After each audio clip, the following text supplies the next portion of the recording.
Absolutely.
ọ̀nà ó dẹ̀ lè yọ̀yàn ọ̀gbìn.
healthcare innovator with a demonstrable experience in achieving the SDG 3 goals across the public, private, and social sectors.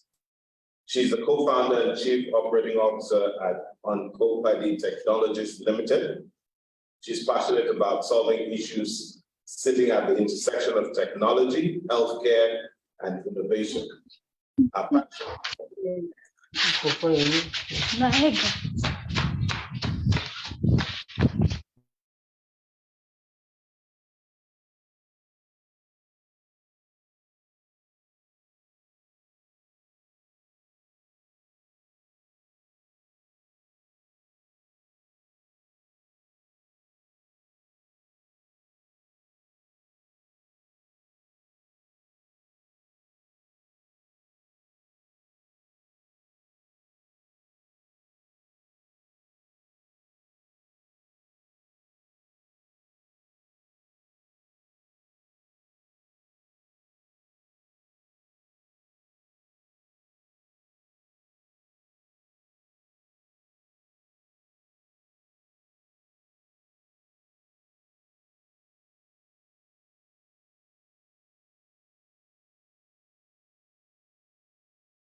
Just sounds like when it's hard, they say, where's Joy?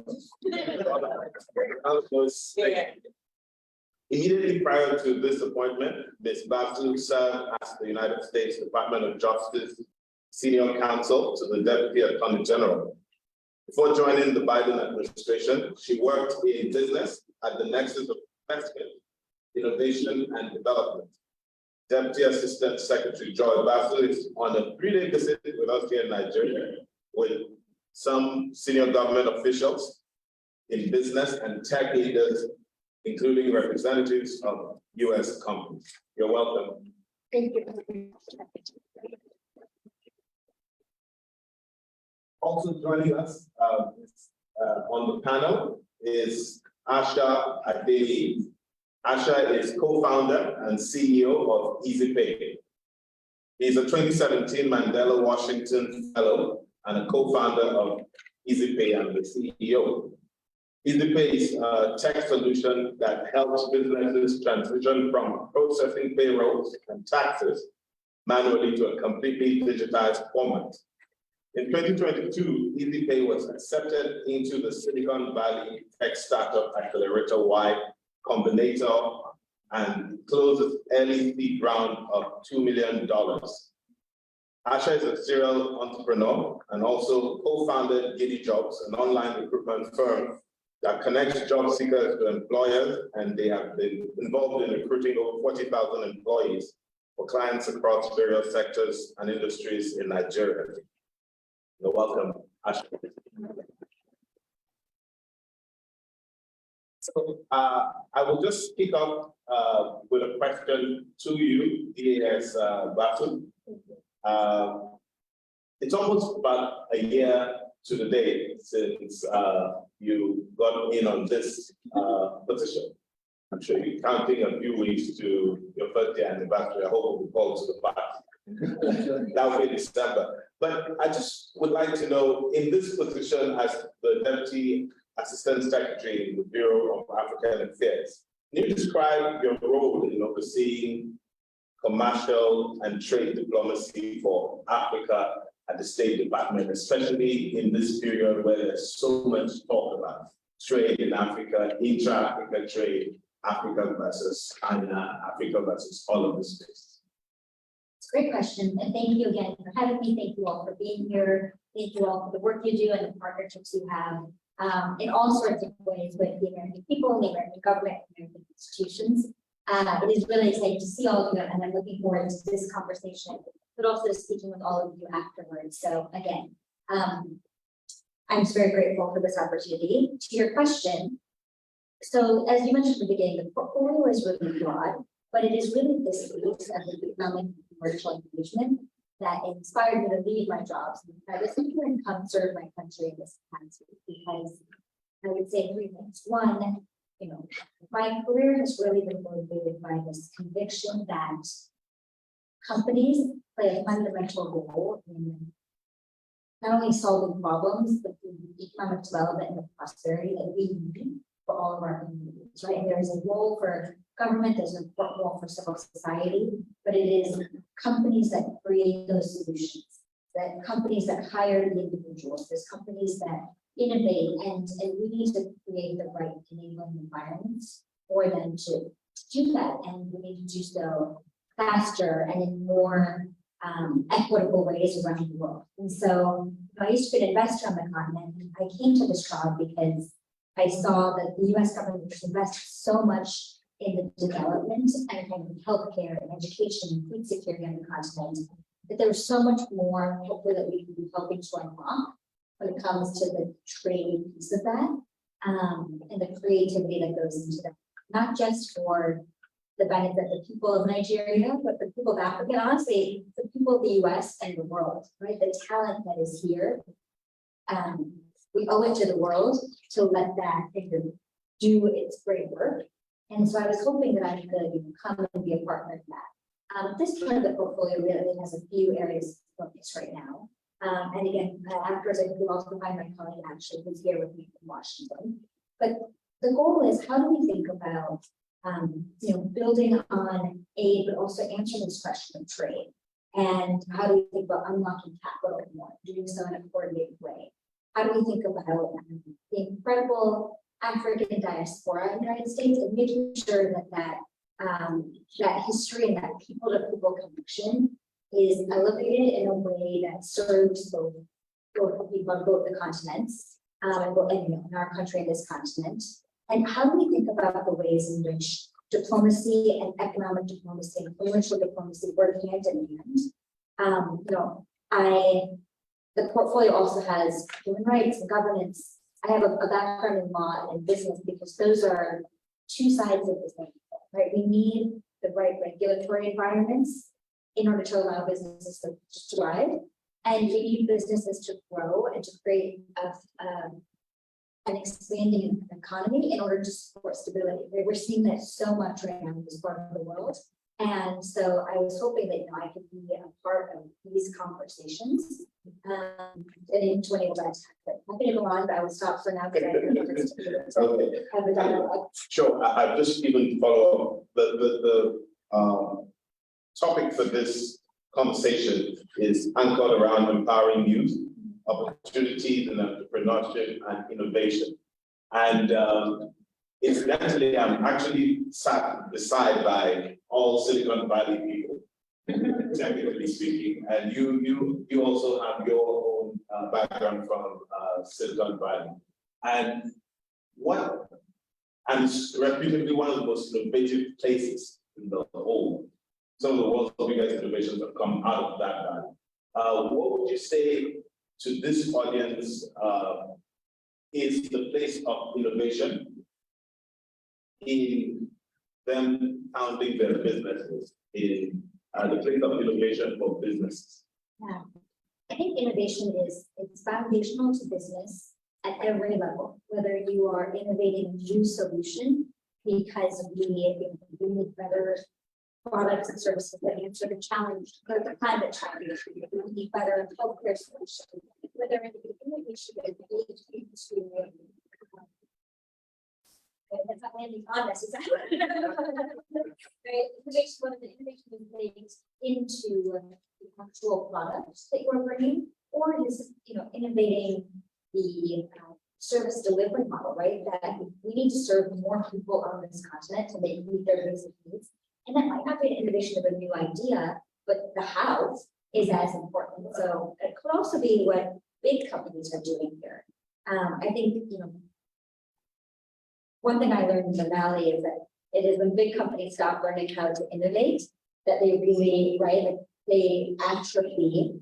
And some of that is the creative destruction, but I do think it is a part of the process of continuing to be innovative externally and internally in order to make sure that you're meeting your customers' needs, but also that you're seeing those needs, and giving us more options for all the challenges we have. And so I just think it is so foundational, so fundamental. And in fact, I hope that, we're really working as the US government to be more innovative in the way that we think, because it's also a really critical part of policy making, is seeing the challenge and looking at it from different angles, having diverse points of view.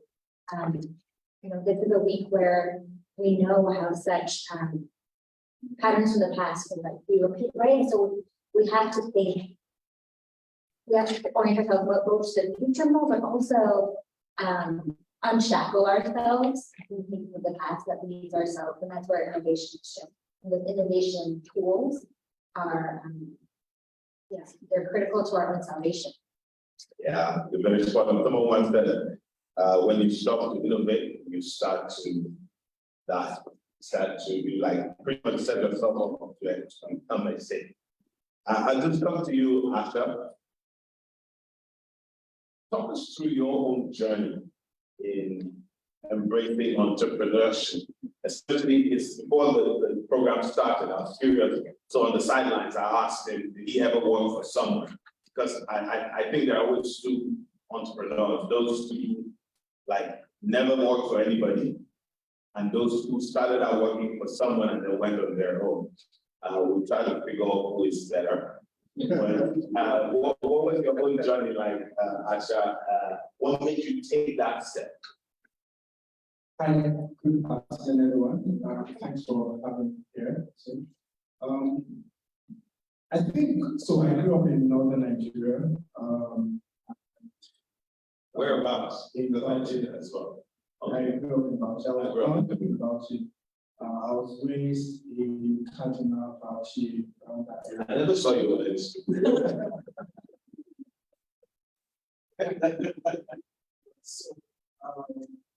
So I was used to a lot of communal fellowshipping and just, there was love around, a lot of love around, but less of money resources. And but as we came down to the south, so southwest, actually before there was this kind of riots, very huge riots in the early 90s. So we came down the south. And then when we got here and as I grew up, as I got to college, I studied engineering, and I went for my internship. I was trying to figure out what to do, whether to do engineering or something else. And then I figured out that I wasn't going to do engineering, So fortunately, I met a mentor, someone that became a mentor. He was the director of marketing for Coca-Cola for about 5 African countries. So he was, after my things at the Coca-Cola bottling company with my internship, he was going to start his own business. So I just wrote in that, I look forward to starting my business after college. And I just come on board and learn. So I worked with him for 4 years. Second year, I felt advanced, but we said I was telling him the story. So I was handling a couple of projects for some top companies in Lagos, just within a short period of starting work with him. And then he couldn't just let it go at the time. So gave him a lot of notice, about 2 years. Then I started my our first startup, jobs, which became first 5 in Nigeria in 2 years. So we're targeting recruitment of young graduates in Nigeria. And doing that, started training them. So that was my first experience. And I just wanted to, I think the main thing was, the first thing that I started was to solve a problem that my friends had. So I graduated, I got a job before I went to school, but lots of my friends didn't have a job. So while I was working with like the big companies here in Lagos and working on marketing strategy, I think of great for those companies, I also took big things, jobs like picking my friends to get jobs in Lagos. Yeah. So I was like, okay, let's try and do this on a broader scale. So I was actually telling him earlier that it wasn't really about money because I wasn't really worried about money in the first place. It was just, okay, we could fix, we could. So it was passion that also led me to training people for the jobs, because when my friends go for interviews and they didn't get the jobs, I tell them, I actually have finished all the conversation just for you to get the job. So what happened? And then we had to do some training for them to get the job. So then that was what we did, and we did for a number of years. So that was my, so in answering the question, I think I got into entrepreneurship, not just because of the passion, because I decided to just do my own thing, but also because I had the passion for that particular problem at that particular point in time. And if you look at what we do now, so then we service over 300 companies in Lagos, and then we were servicing over 10,000 Dangote wholesalers. So we knew that, and that's that list immense wholesalers. So we knew that I had challenges with people because it's really every day, So so that was one about because we had excellent customers. Wow. Okay. I hear a couple of things. I hear passion. I hear paying attention to see opportunity. You've got to respect the man who goes from soda to Adora, for you, Dr. dwelling among technologists or Dr. Gone Tech. Sometimes I'm not sure many people say that consulting room when you're getting and your doctor tells you I'm a tech. You're probably be messing with a scalpel and you pay for it. But I mean, you were in the Tech Women program. Tell us about this. What knowledge did you gain from it? What are the things that have happened? How has that impacted on what you do? And how have you been implementing this lesson? I think the Tech Women experience was one of the most likely experiences I could have in 2022. A little bit of background of myself. So yes, I trained as a medical doctor. I still work as a medical doctor. But what I've been able to do is that I've been able to leverage technology to increase access to life-saving solutions for my patients. I have patients in faraway places in Nigeria that cannot travel all the way to Lagos. And what they need to do is to connect with doctors. And so we developed the platform called Uncle, right? And what Uncle does is that we connect you to doctors, we connect you to hospitals, we connect you to tools, resources that can help you with this journey. This is very devastating journey called cancer. Now, for me of you that don't know, we know that in Nigeria, about 200 million of us, but there are less than 100 clinical oncologists, right? And so that means one doctor gets to see about 5,000 patients, which is pretty impossible, right? And so for us was leveraging technology. And so going for the Tech Women program, I think the first thing I understood from the tech, or I learned from the Tech Women program, was building structure. For me, I never run a business, right? I've always been a doctor, just wanted to pay lives, right? I just wanted to get my hands in there, help my patients, give them as much more time as I could. But with Tech Women, I understood, what it was to run a business, what needed to done, to set up structures to actually run a business. That there is the need, to set up some regulatory, you need to be regulatory compliant, right? So what are all those legal compliances that you need to do? There's also Tech Women also exclusively to this thing called IP. I never heard the word IP. So a lot of people just talk about intellectual property here and there. Like, what are you really talking about, right? But when we went over to Silicon Valley and opportunity to do a 62 program there, I learned a lot about IP, and I learned more importantly about challenges, more importantly that women face in actually IP some of their solutions, right? And so that was what, and I've been able to bring all of that and back. And lastly would be, I would say, one other thing that has stuck around with me is learning how to deliver a successful pitch. Right, so in the business of entrepreneurship, you are pitching literally almost every time you meet anybody, right? But how do you deliver a short pitch in 2 minutes, 3 minutes about yourself that give that person who they don't knowledge you to actually want to invest in you, to be even be interested in you? So I learned that aspect of pitching, and I think I've been able to use that over the course of my journey. Thank you. When the doctor goes from brain to like mind, like, but thankfully no surgery was involved in that scenario.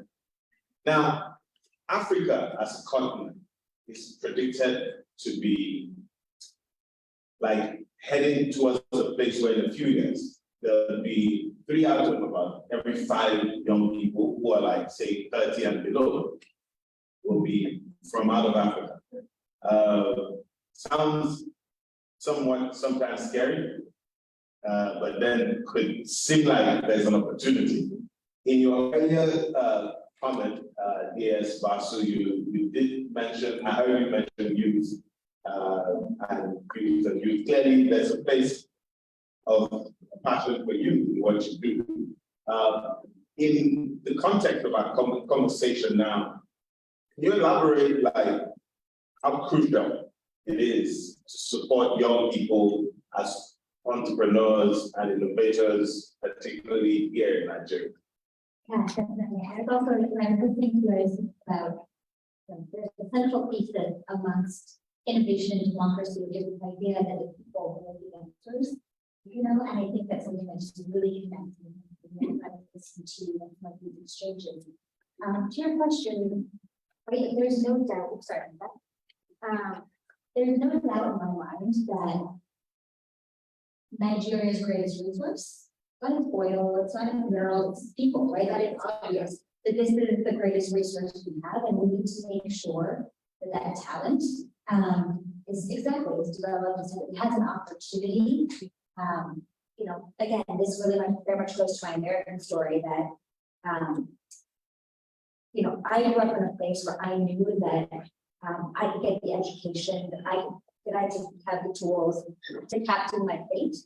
And one of the reasons I came to public service is that I know that the most people who look like me around the world, that is not something they can take for granted.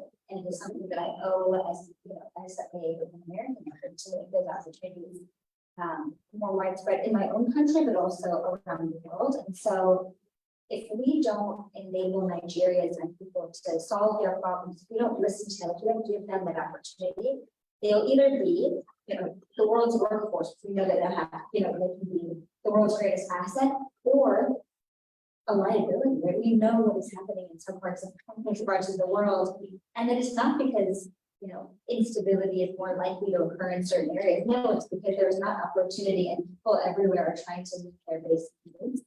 And so we truly believe that, you know, we know that we're all in this together, whether it's in our democracy or whether it is on this planet. You know, we all have an interest in making sure that talent thrives. And so you see that whenever I'm on the continent, I'm so energized when I see the creativity, I see the hard work, I see the intelligence, and you know, as a partner, and you know, as a partner country, I want to help unlock that. And again, I'm part of that in the self-interest of I know that we cannot solve the world's problems without Africa and without Nigeria, and we can't do that then without African youth and Nigeria. Thank you. Asha, I mean, you always hear there's always talk about startup. So you wouldn't escape the question about that. Startups often have like their share of challenges. And most times you find that people are writing so much about how to start them, but not so much are writing about how to scale. Yeah. So can we like get your own thoughts on how to deal with these challenges post startup or in startup, so you stay on? In startup, because I'm in startup. So I think, let's be real. Let's talk about first about being accountable. Okay. So I mean, we heard about we just recently heard about a number of stories in Nigeria and in some neighboring countries, right? So I think the first thing is to be accountable, right? I think that because when startups fail, it's not really a mystery. It's not a mystery. I was reading CNBC News this morning, and I read the court, what's it called, the court proceedings with the failed crypto. Okay. Yeah, US, yeah, FTX. And I was reading, I saw this thing of the messages, of the internet messages between founders and engineers. And, it's just, there was no accountability. Somebody has to, and so, and that's something that's a very huge value at EasyPay. So for instance, when recently, my co-founders, and I think that's another thing that we should have. If founders have co-founders, from the story that, or from what I said earlier, yes, I had the idea of EasyPay, but I looked for people that we could ride on that journey together. So why? Shared risk, shared pressure. Yeah, that's I'm just being very practical. Shared pressure and everything. So very recently, as I was saying, my co-founder, myself and the finance officer did a budget and then sent it to my co-founders, for approval, and then they made several adjustments, and we talked about it, and then based on the budget, we said, okay, let's do something about inflow revenue, and then we had, for the first time, we had like 72-hour meeting, we just slept a bit, and this was virtual, so we had to rethink some things, and this was not at all about mismanagement. So, but we hear a lot of mismanagement stories, right? So I think the first thing is stay as a responsible management of resources, because you've collected, either you are delivering value, so your customer has an expectation, or you will have raised money, so your investors have an expectation. So you have to be accountable to manage those expectations very well. Then, You have to say as with startups, as with governments. Yeah. Yeah. So I think if we zero in on that, we can build so many things. I think the most said word there that reverberates is accountability. And I think I once stumbled across something describing the most dangerous person in the world is that one person who is not accountable to anyone. Like literally it's bad for them, but they're equally dangerous for everybody. So I guess it goes as each in business, it is in life as well, just like it is in government. Adora, let me come back to you. In terms of what you've been doing, innovation sits at the core of it, but how do you keep up with a lot of these changes that seem to happen in that space and meet people's expectations with tech involved? Because there's so much about people wanting the next thing. There's a lot of R&D that goes into birth the next thing, and it always seems like, oh, come on, give me the next thing. How do you keep up with that? At the core, what we do is research, right? In medicine generally and anywhere, research and development is the core of what we do there. And so what we do is we very heavily, a good number of the funds we release goes to research and development. Secondly, that we are always keen on getting feedback from our customers, from our users. We are always very keen on getting feedback. Every quarter we do focus group discussions where we actually sit down with some previous users, to just interact with them and get their own insight as to what was your experience with our product, what changes would you like to see, and just really get their own sense around what we should innovate in. Then next is, of course, always keep an eye out for your competitors, right? What are other people doing in this space? What are the stakeholders doing in this space? More recently now, there is the need to delve into AI. And so very quickly, we are very agile to say, we've been gathering data over the years since we started a company. And now all of this data, what role can AI play in healthcare? And we're, playing in that space and trying to see some of this data analytics, what we can do with that. So just being abreast with all of these changing and evolving trends from B2B, but most importantly is listen to your customers, listen to feedback and take those feedbacks, be open to change and be agile and flexible in changing your business model as the time evolves. This is very, very attentive. I want to be attentive on this, Joy, because we'll be talking about all of the things that innovators can do, or the places that sitting in the heart of what your part of the State Department pursues, there are lots of opportunities that relate with innovation and entrepreneurship for young people. Let's get to the meat of the matter. What are some of these opportunities and how can one sitting here or listening in, a young Nigerian, take advantage? Wonderful. I love how tactical that is. That is what we're all here for, right?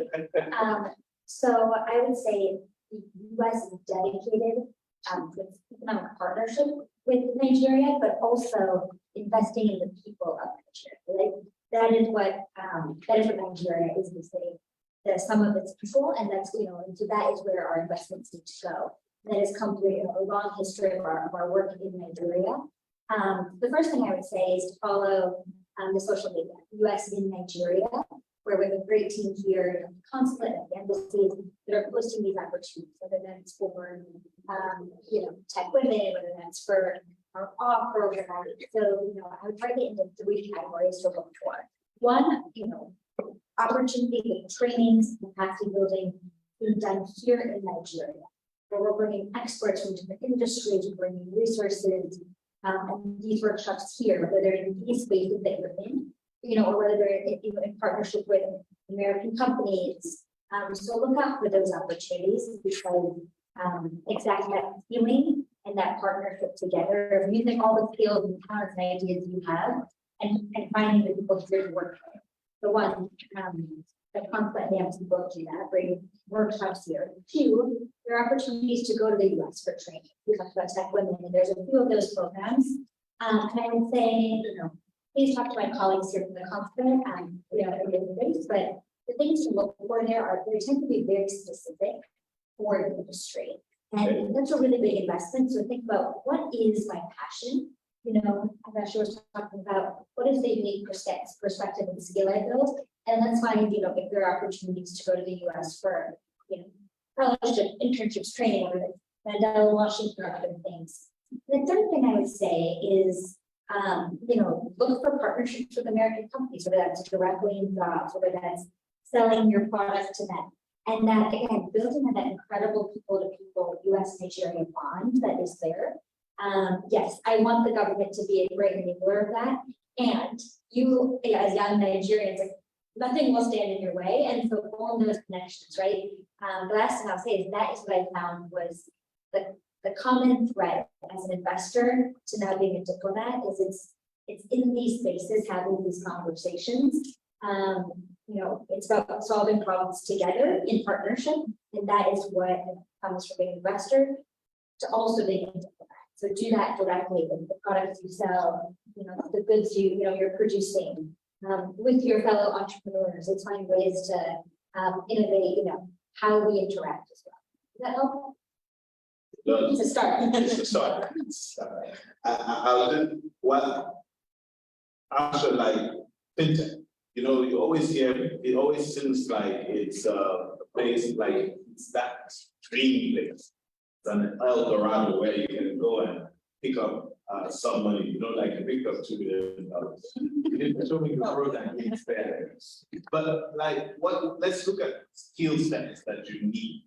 What would you say would be like, if, for instance, there was the magic one? What would be this most critical skill set that I need if I want to get into fintech as a techpreneur?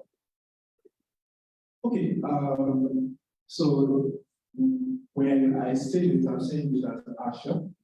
I don't say that as flavor. Yeah, I won't say that I'm entrepreneur. But I think that's what has helped. So for instance, we had opportunities to get $3 million more. And you wanted for two? Yeah, we didn't collect it because of values to get. So the first thing is if you want to start it, you know, so if anybody is looking into going to fintech in Nigeria, understand economics very well. Because if you don't understand it, you are not going to be successful. You probably just spend other people's money and path offshore, right? So the first thing is understand economics, right? I think the second thing is be humble to learn. You know, yeah, because it's very important to learn. But I thought all fintech people were like copying. They like a chips on their shoulder, and I was part of the requirement to be successful. I mean, success is not a destination, right? So you can raise money and say you are successful, right? But there are other things, you know, that we can say, you know, that makes it as successful. So I think in Nigeria, to be successful as in the fintech, you have to be humble so that you will be able to, you need reliable partners, right? One of the, I always say this, I think that I think that I'm a very good ambassador of the Mandela Washington Fellowship.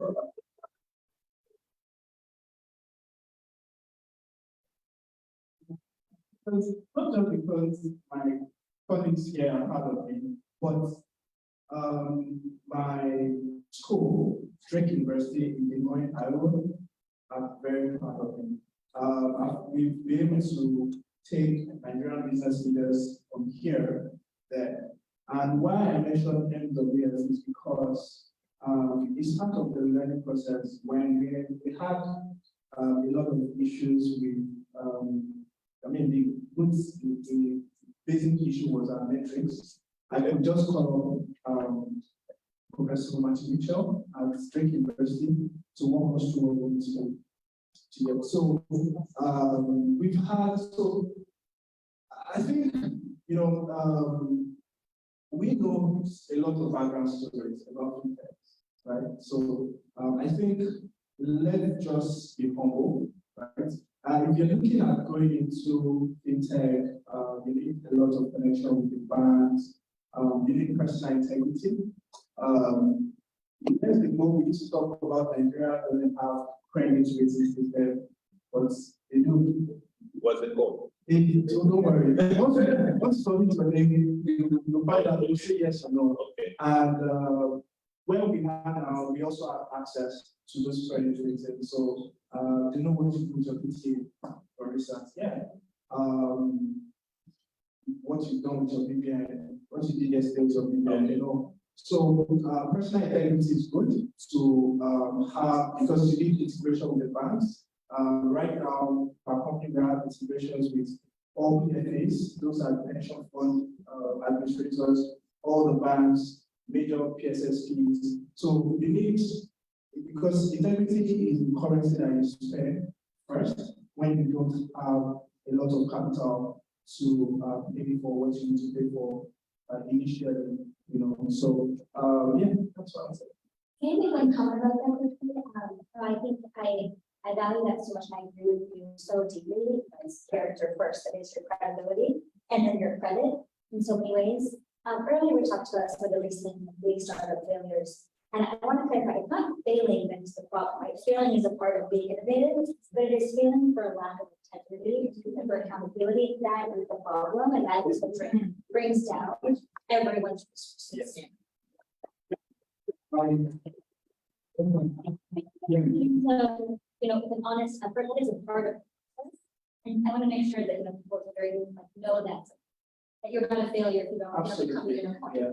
I think just to buttress that point, I have a friend in the white company, so she trying to remember the name of her company where a customer to, but she recently raised 30 million.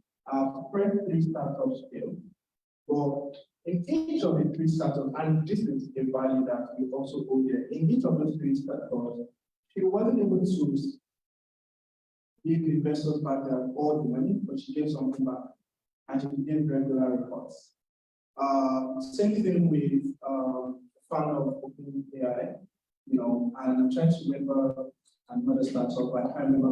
But I think just integrity, let people know that you give it an effort and you didn't mismanage the resources. I guess that ties back to greater accountability and being consistent in all of those things. I take that back because I've got 2 boys, and the only thing I've asked them for is, as a Nigerian parent, I tell them I need them to bring me an admission letter to Stanford.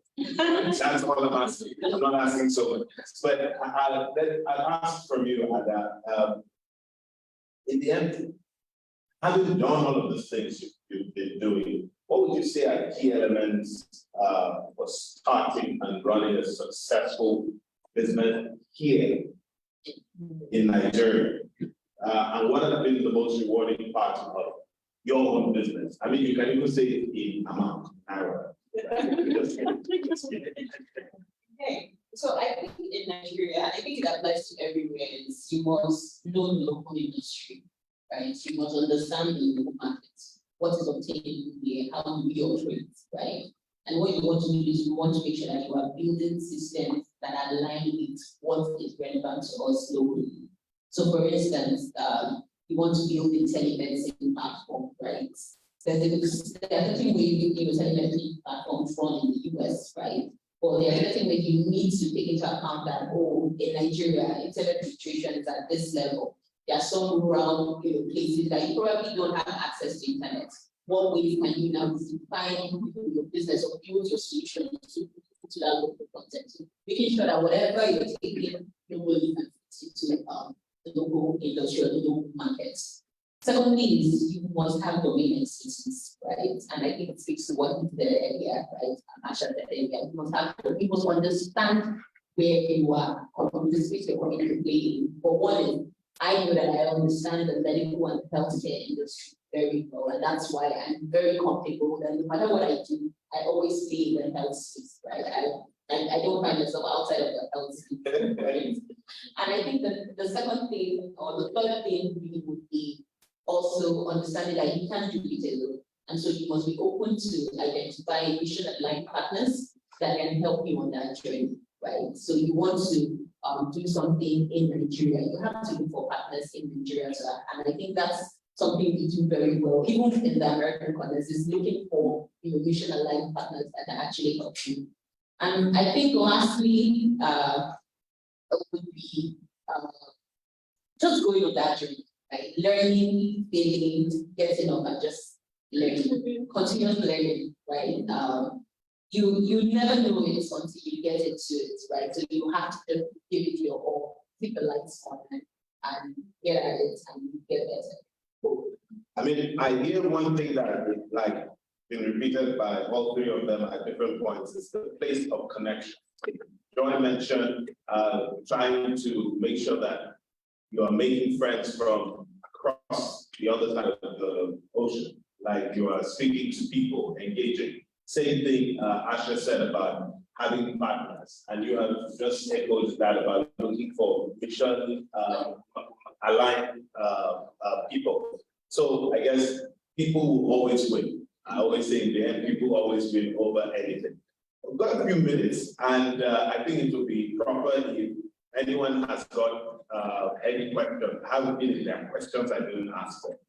that some people will want to. So you can indicate, and we can take maybe about 2 or so questions if possible, so we can meet our time target.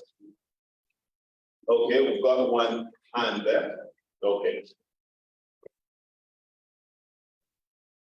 Thank you very much for this really pleasure and inviting me to you all.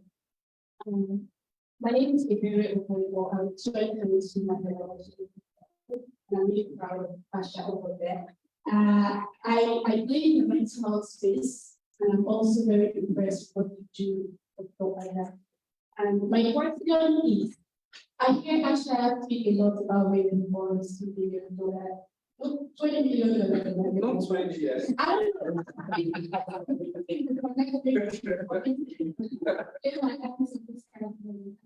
I often hear you talk about personal integrity, accountability, and everything, but I really wanted to ask Deputy Assistant Mayor that if you have all of this in place, which I believe are the grace of what I do, and finding myself accountable with the things that I have, but you can only do as much as you could with the resources that you have.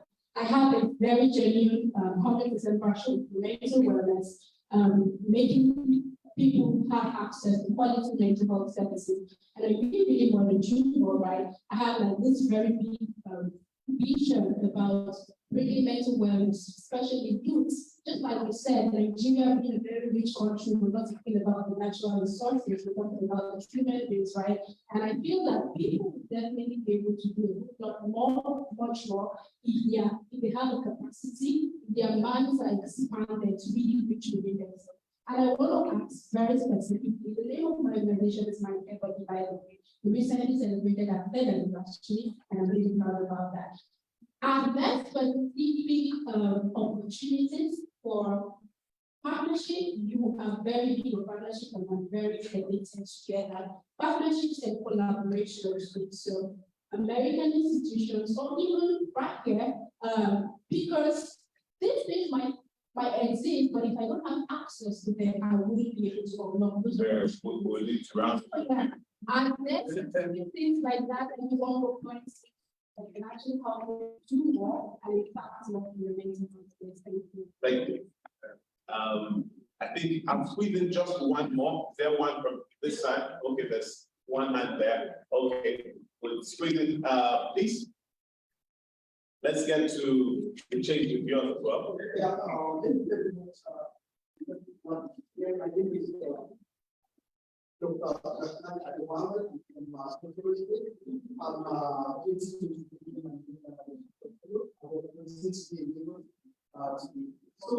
my question is,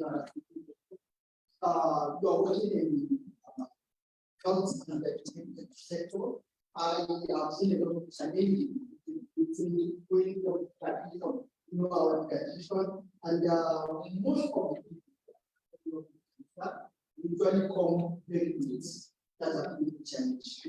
How do you have a particular target, or how do you reach those people that are already coming late? That's my question. Thank you, Doc.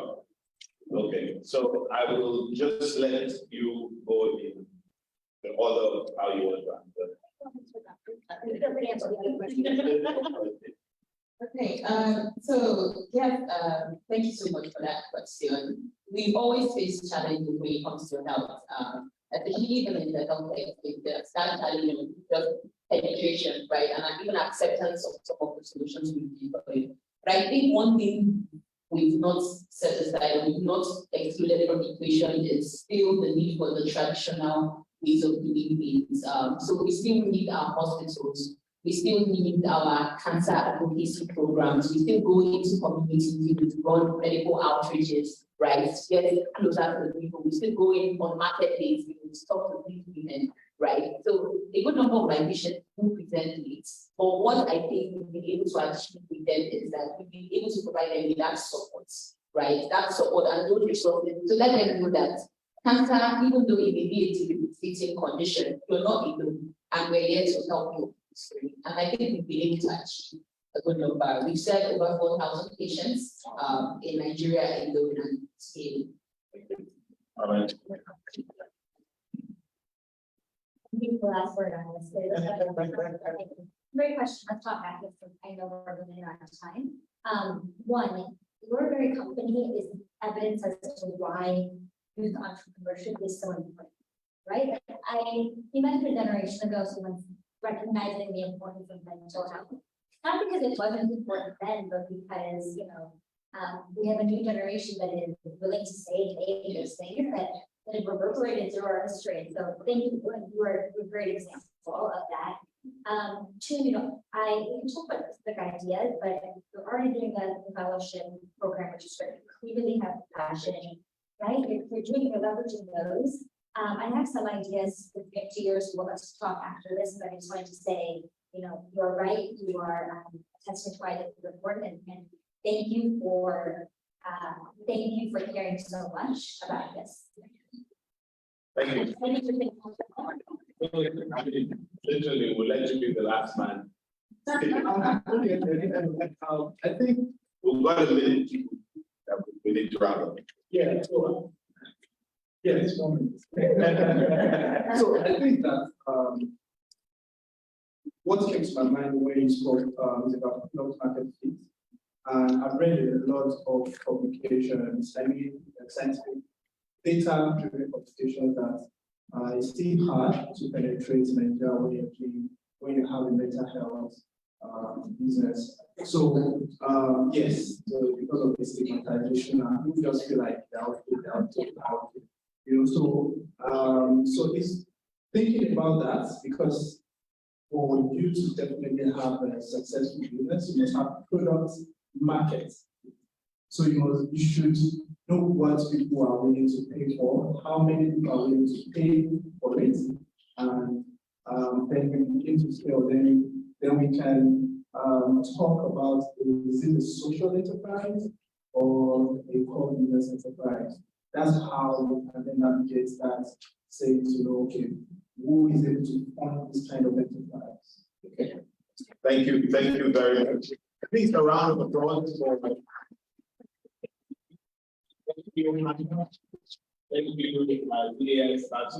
Thank you, Dr. Tora. Thank you. A pleasure. My goal was to finish at the nick of time. I hope I'll be able to. Yeah, thank you.